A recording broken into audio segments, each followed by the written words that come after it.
Hi, I'm Raven Waterman, owner and operator of Raven's Wings LLC.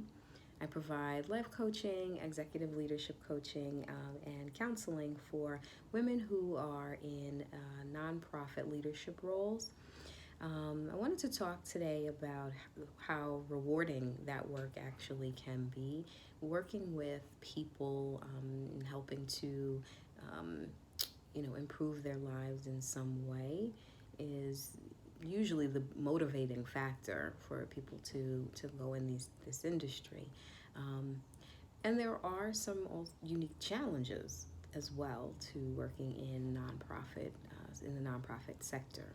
Everything from staff retention and turnover to feelings of burnout, concerns around personal, safety, and just exposure to secondary trauma. So, for all of the wonderful things that you get out of being in the nonprofit sector and working with people, there can be a toll that is taken on, yourself, and there is a need to actively be working to address the symptoms that result from that. So, increased anxiety manifests in a lack of sleeping, poor eating, not really taking care of yourself the way that you should. So, in order to continue to be the best provider that you can be, it can be really beneficial to take care of yourself. You want to have a long career, you want to keep being able to help other people and be there for other people. But, if you yourself are not at your optimal best, it's going to be very difficult to be there for other people, professionally speaking, as well as personally speaking. So, working with a coach, if you're working on life goals, things like restoring balance in your life, improving your health and wellness, can be critical to taking care of yourself, making sure that all your energy isn't just going everywhere else. None of it is going to yourself. And you also gain some really important insights that can benefit the way that you do your work, right? Understanding how you show up the way that you do, why you show up the way that you do, and working through some of that, whatever barriers are getting in the way for you to achieve what you need to achieve can be a benefit of working with a life coach. We're talking about executive leadership coaching. It's really focused on meeting your professional goals, developing your skills that will help you to be both a better employee, but ultimately a better leader. You want to have as much support and opportunity to grow professionally. So taking the time to work on, your professional growth can be invaluable. If you are in a leadership role, you may want to talk with your supervisors about bringing in a coach, but you may also want to look for people who are within your organization who could benefit from coaching.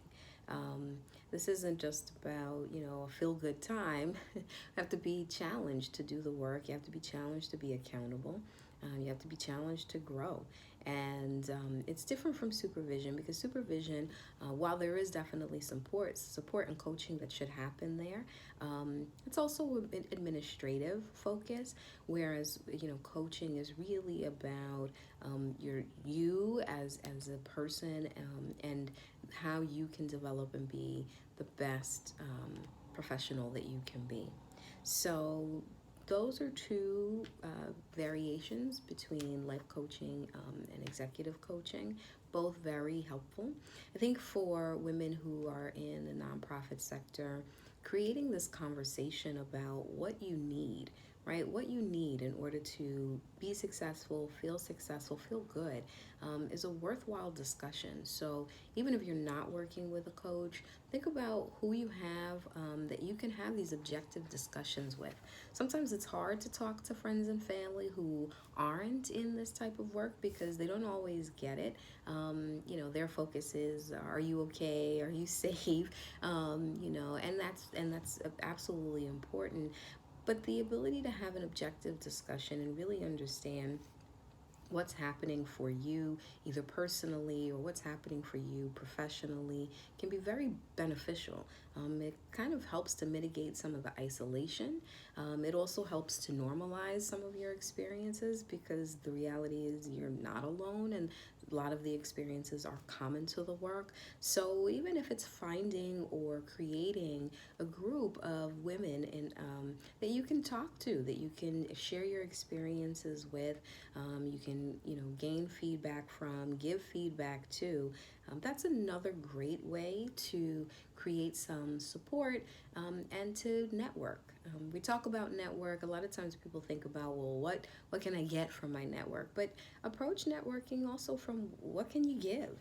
You have experiences that could certainly benefit other professional women who are coming up in their careers, or just even helping them to explore what they want in new ways, can be extremely powerful and so encouraging and beneficial.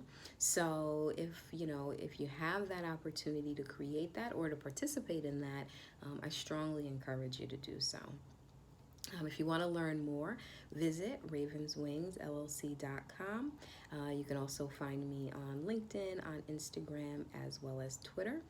Don't forget to comment, like, and subscribe. I would love to hear from you. Take care.